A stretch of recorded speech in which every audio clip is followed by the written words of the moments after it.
Ah, yes, let us all remember that he who has something to sell and goes and whispers in the well is not as apt to collar the dollar as he who climbs a tree and hollers. It's auction time here.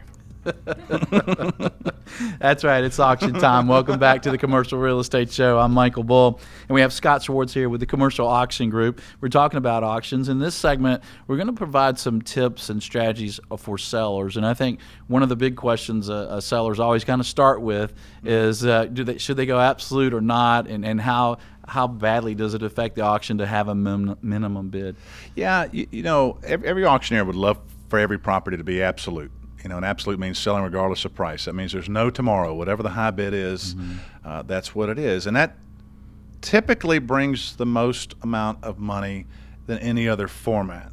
The problem with it is I can't guarantee that to a seller of what that, quote, most is. I can't say this is what the dollar amount is without a crystal ball and that sort of thing. Now, obviously, buyers and bidders love absolute auctions. They know they're not wasting their time. Well, that's a lot of questions I'll get from buyers, and I talk to them about an auction process and as a buyer, and they're like, well, is it absolute? If it's absolute, I'll come. Yeah, and the crazy thing about that is, being absolute, it usually brings more than what they would want to pay. But that's all right. I respect anyone's time and effort, but the other flip side, which is usually probably 80% of the auctions that exist out there, are ones with some level of reserve. And I get that a lot. That's the first question is, if it's not absolute, what's the reserve? What's the minimum? What's this person's or seller's threshold of pain? And we very rarely will announce that or disclose that. And here's why. It's not to be coy or try to play games with anyone's, but the reality is this. Sometimes private sellers, institutional sellers, a bankruptcy court, sometimes they really don't know what their threshold of pain is. So if I had a contract that had a reserve of, say, $500,000 in it, I wouldn't want to disclose that to anybody, because the person that wanted to pay $400 or $450 just goes plays golf that day. There's no need at that point to come to the auction. But from a seller standpoint, I need your $400,000 bid and your $450 to get to the proverbial minimum. But what you'll find is, and I mean this sincerely, most reserves are a farce. They're almost what the seller hopes to get. Right. And it's not to say that we're not successful and don't meet the reserve as much as we're successful at getting them under contract, because we pre-qualified the seller's expectations on the front end to know that they're legitimately ready to sell. So if I would have told you the reserve was was $500,000, and then you find out a week later after playing a nice round of golf that it's under contract for $450, you might be a little upset and say, well, I wish I would have known. So it's not most auctioneers will never convey the reserve, just because they know that the seller typically has the potential to take less, and you've really got to rely on the auction group that you're working with, and put some faith in them that they're only dealing with credible sellers that have the capacity to take a genuine look at whatever the property brings. Okay. And what's the next biggest question you get from sellers that are considering going into the auction process?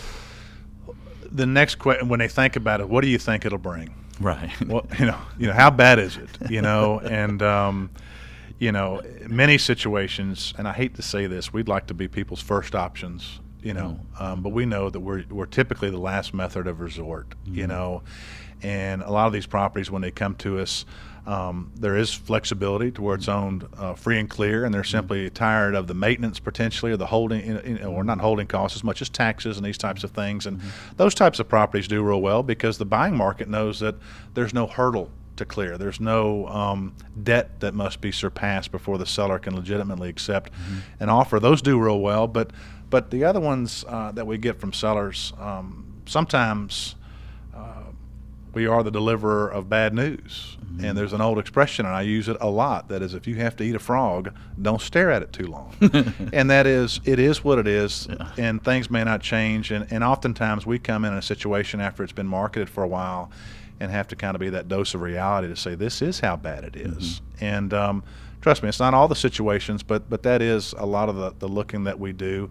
And granted, we're not everyone's cup of tea. We'll look at 10 deals maybe before one of them looks like a right auction deal, and I think that's the most important thing for any auctioneer to convey to a seller is just bold honesty. Yeah. And well, conservatism. That honesty and that expectation is should be there. But at the same time, I've seen some of these properties sell at auction for more than I thought they were worth. So, the mentality there of some of these buyers bidding can really bid up these prices, can't they? It can.